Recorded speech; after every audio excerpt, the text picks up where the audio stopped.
근데 요새 가장 핫한 테마주 하면은 원자력 관련주인 것 같거든요. 아무래도 이제 인공지능 열풍이 증시에 한 2년 되다 보니까 빅테크 반도체주 다 오를 만큼 올랐고 그 다음에 이제 에너지주까지 올랐는데 이게 좀 더 구체화돼서 지금 막 뜨는 걸로 원자력 에너지가 딱 들어오는 것 같아요. MS, 구글, 메타 이런 기업들이 원자력 에너지를 확보해서 데이터 센터를 돌리겠다. 그러니까 이런 움직임들이 계속 되다 보니까 이 AI 데이터 센터에서 전력 수요가 폭증을 하는 동안에는 이거를 충분히 충당을 할 수가 없는 거예요. 신재생 에너지로. 그렇다고 해서 이거를 화석연료로 돌리자니 전 세계의 이 탄소 감축 목표에 기여할 수가 없고 그러다 보니까 좀 유일한 대안으로 뜬 게 원자력 에너지예요. 인공지능이 도대체 얼마나 전기를 많이 먹는데요?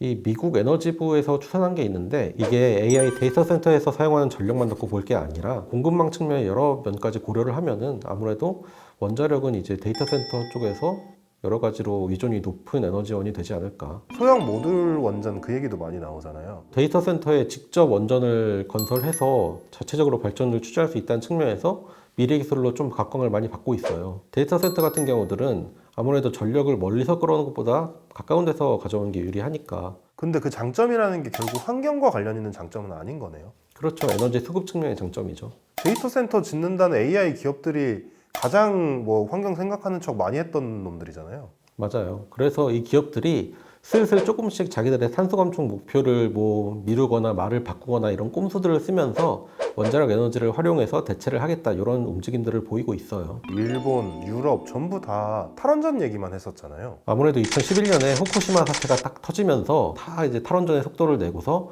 그때부터 좀 신재생 에너지라는 게 주목을 받기 시작했죠. 한동안 대세였잖아요. 이 신재생 에너지가 아무래도 날씨의 영향을 좀 많이 받잖아요. 기본적인 발전량 자체도 화석연료나 이런 거에 비해서 유리하지 않기 때문에 근데 그 원자력이 전기를 만들 때는 뭐가 안 나오지만 폐기물이 남잖아요. 지금 전 세계의 친환경 노력들이 다 기후 대응에 집중돼 있잖아요.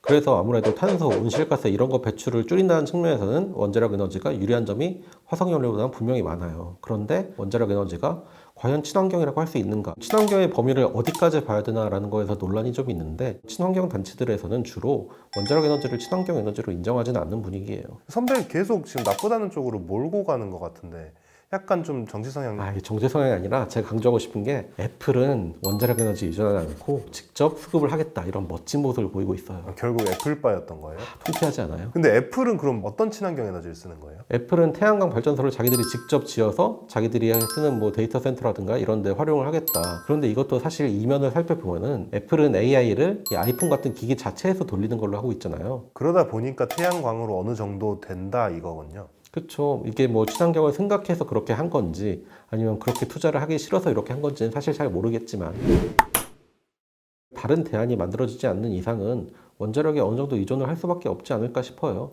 그래서 지금 막 가동 중단한 옛날 원전들까지 다시 살리는 프로젝트들도 전 세계에서 진행이 되고 있고 아예 신규 건설도 계속해서 많이 늘어나겠네요. 아무래도 미국 정부도 바뀌었고 유럽에서 뭐 새로 원전을 짓겠다라는 것도 많이 진행이 되고 있기 때문에 원자력이 좀 대세로 떠오르고 있는 분위기예요.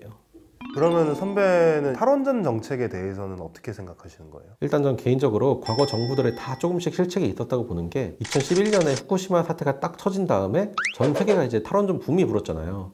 그런데 그때 이명박 박근혜 정부가 그때 탈원전을 추진하지 않은 것도 저는 너무 정치적인 결정이었다고 생각을 하고 그러다 보니까 그 반작용으로 문재인 정부 들어서서 탈원전 정책을 너무 공격적으로 무리하게 추진한 측면도 분명히 있어요. 그럼 현 정부는요? 현 정부는 처음부터 이제 문재인 정부의 탈원전 정책을 폐기하겠다 이렇게 하고서 원자력을 좀 적극적으로 키우기 시작했잖아요. 이게 저는 뭐 미래를 예견해서 그랬다고까지는 생각을 안 하지만 결과적으로는 긍정적인 측면이 아닌가. 그럼 어쨌든 이명박, 박근혜, 문재인, 윤석열 중에 윤석열이 제일 좋다는 얘기네요. 지금 봐서는 그런데 이게 그러면 이제 사실 신재생 에너지 사업은 끝났다 이렇게 봐도 되는 걸까요? 이 원자력 발전에 핵 폐기물 같은 뭐 이런 장기적인 문제가 아직 해결이 안 됐기 때문에 결국은 지금 AI 때문에 발생하는 수요를 충당하기 위해서 쓰더라도 신재생 에너지를 중장기적 방향으로 갈 수밖에 없다 이렇게 생각해요. 뭐 원전주 난리 났다. 우리가 사야 될 거 딱 하나만 찝어주신다면 그냥 어차피 미국이 지배할 산업이니까 미국 S&P 500 ETF 같은 거 안전하게 사는 게 좋지 않을까. S&P 500 바로 사면은 떨어지면 선배가 책임지시는 거예요?